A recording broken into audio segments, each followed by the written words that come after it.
Today we're talking about preparing your house for sale.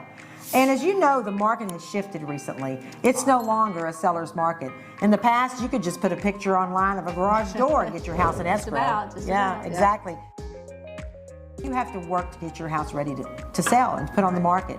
And that's what we're going to talk about today. There's quite a few steps that you must take, and it's very important that you understand what those steps are, where to start. Some people are like, okay, I'm ready to sell, but where do we begin? And that's where we come in. Exactly. And when we meet with you initially, we're going to come into the house, we're going to sit down with you, we're going to talk about the things that you can do to get your house ready for sale. And the very first thing we're going to do is declutter. And that's probably the most important thing. You have to understand that when buyers are coming into your home, they don't want to see how you live. They don't want to see your family pictures.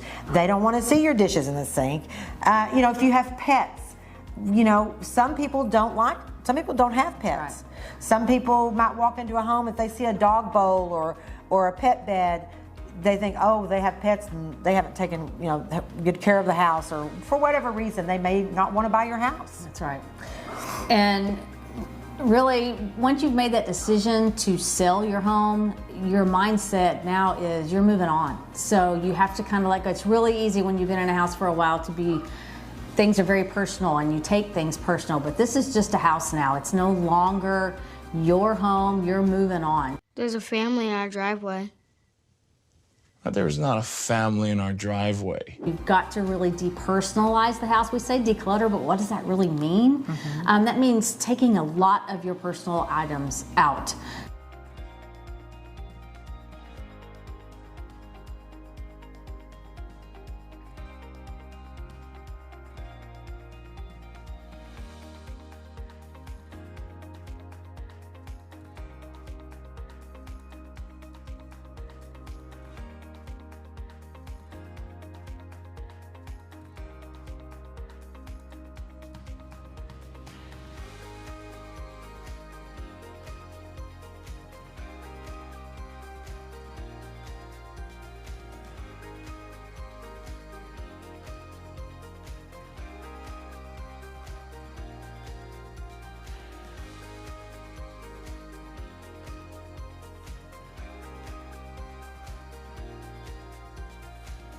We know you still have to live in the house and you're going to use some things, especially like in the kitchen and the bathrooms, but if it's not something you use every single day and often, it needs to be put away. Exactly. And there are some tips that we can give you to help you continue to live in your home and still have it always show ready, because when you put your house on the market, you may get a request to have your house shown and you only have 30 minutes before they're going to be there. And we never want to turn down a showing. And so you want to always be ready to show your house at any moment. And so, for example, in your bathroom, I recommend to my clients to get a big basket, put it under the sink, and, live normal. But when you get that call, go in that bathroom and just scoop it all into that basket under the sink so that you have nothing on your countertop. Because we want nothing but clean, shiny countertops. You want to remove all of your extra items. The rule of thumb is, if you're in doubt, move it out, right? So we want to showcase what a room can be like. For example, a dining room. You would want to leave your dining room table, but if you have extra chairs in that room, put them in storage, put them in the garage. Just remove the extra items in your house. Even though, you become accustomed to seeing those things and it's normal for you. But the more floor that you see in a room, the bigger the room looks. So if you've got those extra chairs in your dining room, it's taking up space, it makes the room maybe feel cramped. Get rid of the extra chairs. If you have a leaf in your table that makes it really, really long, you might want to take at least one leaf out, make the table a little smaller, remove a couple of chairs. It makes the room feel bigger.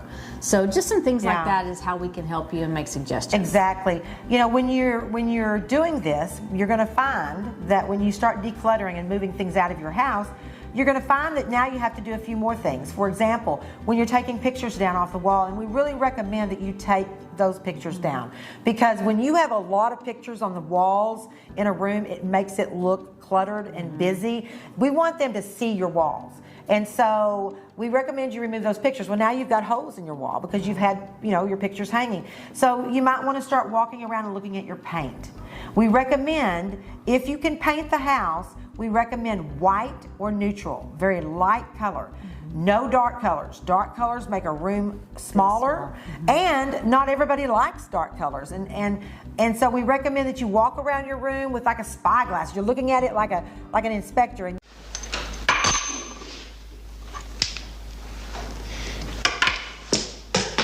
you're looking, are your light switches dirty? Do I have holes in my wall? Do I need to touch up the paint? Those are things that you're going to need to do to prepare the house to go on the market. And the other thing that we recommend is hiring a professional to come in and deep clean the home, because we understand that some of us, we all have different levels of clean, right? So it's just kind of funny, because when I go to my sister's house and she's like, I worked all day to clean your house, I'm thinking, really? Because her idea of cleaning is just dusting things off, moving things around. My idea of cleaning is getting the Lysol and the bleach and the mop and the scrub brush, and I'm scrubbing baseboards and windowsills and cleaning windows and cleaning my blinds. That's deep cleaning. People are going to be looking at that. They're going to look at your baseboards, your blinds, your ceiling fans. And if it's dirty, if it has a lot of buildup of dirt, of dust, they're going to assume you haven't cared for that home. Look at the home as if you were the buyer, as if this was a totally new home to you. Have somebody else come in, and if they can be brutally honest with you, and look through your home as if they were a buyer and let you know what things that you might want to move out or change. And you don't want buyers to come in. I've had this happen before, where family photos or antiques even are out, beautiful antiques, but they're paying more attention to the antiques, wondering where they came from, or the photos on the wall. I think I know them. My kids went to school with their kids. We want them to look at your house, not at your belongings. And speaking of antiques, I've actually shown a home before where the people who owned the home, they had a lot of antiques, and they were an elderly couple, and everything in the home was from like back in the 50s, and it really made the home feel old. Oh my God. I've never seen such an old baby carriage like this before. So you don't want your home to feel old. So we want to think about, what do we have in this room? So look at each individual room. What can I remove from the room? What can I leave in the room that will help the buyer visualize themselves in the house and not see me living in the house? Very neutral. Yes.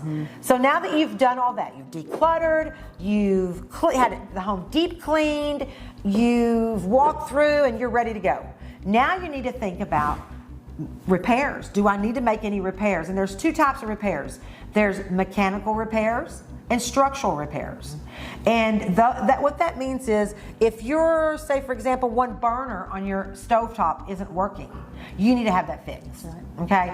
Everything in the home must be working. If you have evidence of foundation, maybe your house is shifted, you need to have a foundation inspection. You need to see what the cost is, and if you can afford it, you need to get it fixed. If you can't afford it, you need to disclose it, and we negotiate that at the sale of the home. Maybe some proceeds from the sale will be credited towards the buyer so that they can get the foundation fixed. But everything in the house needs to be operating, workable, and your structure needs to be solid. That's very, very important. That's right. And there can be cosmetic repairs also, small things inside the house. Now granted, it's not a brand new home. We're not expecting it to be brand new, but if you have a crack in a window maybe, or a deep, deep, deep scratch in wood floors, or broken tile, things like that buyers are going to say, that might be something that needs to be addressed. So we want the buyer to walk in this house and just be awed by it. Be awed by the cleanliness and the openness of the house, and feel like the house is a strong, solid structure that's been very well kept. And that they can actually visualize themselves and their belongings in the house. Another important thing to think about is first impressions. They say first impressions, you can never change the first impression. Well, what's the first impression? It's going to be curb appeal when they drive up to the house. The very first thing they see when they pull up to that house is your curb appeal. What does the curb appeal look like? Do you have fresh mulch in your gardens? Do you have flowers planted? Or do you have tall weeds and the grass is ungrown and you haven't weed eated and the edging is all hanging off the curb? What does the outside of your house look like? Are your gutters overflowing with the paint pine chipping. needles? Yeah, exactly. So you need to take a walk outside around the perimeter of your home and ask yourself, what can I do to make the curb appeal of my home better? So that when they pull up to my house, they're like, oh, this is a nice house. And not keep driving. I've actually had clients, we pulled up in front of a house and they said, nah, let's just keep going. Exactly. And it just wasn't inviting. So believe it Exactly. or not, that happens. I mean, even if you have, you know, a sign like Texas Longhorns Welcome or any kind of things on your front porch, we recommend you remove those. Not everybody's a Texas fan. I can't imagine that, but I mean... Well, Longhorns. Yeah, exactly. I can't imagine that, but whatever. Anyway, you know, you need to think about taking that off the front porch. Cobwebs. Oh my gosh. I mean, I have walked up to houses where my clients literally looked up to see the cobwebs. Hornet's nest. Yes. Whatever. Remove it. Dirt doggers. Those are the worst. Get it off there. You don't power wash everything. That's what I tell my clients. Just go rent a power washer at Home Depot. It'll cost you about $60 for the day. And power wash everything. Clean off that walkway, make it nice and shiny. Concrete looks brand new when it's power washed. Exactly.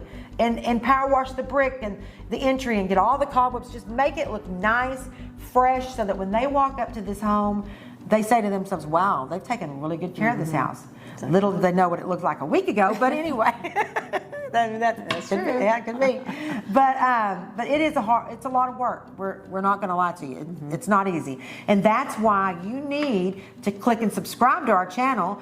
Give us a call and text us so we can come out to your house. We can give you guidance and help you and let you know what all you need to do to make your house marketable for 2024. Because again, it's not a seller's market anymore. And on the flip side, there are a lot of sellers who think they have to do more than necessary. And we can tell you that too. Yes. If it's not necessary to sell your home, we're going to let you know that. Not every home needs a fresh coat, a entire coat of paint. Right. Or new windows or certain things like that. So don't spend more money than you need to. We can help with that too. Exactly, we can. So be sure to watch for more videos. Our next video is going to be on how do we price your home? How do you know how much your house is worth? Right. Melissa and I are going to show you how we do that. Until next time, I'm Mundy. I'm Melissa. Signing off. This video was produced by Visionary Masterminds.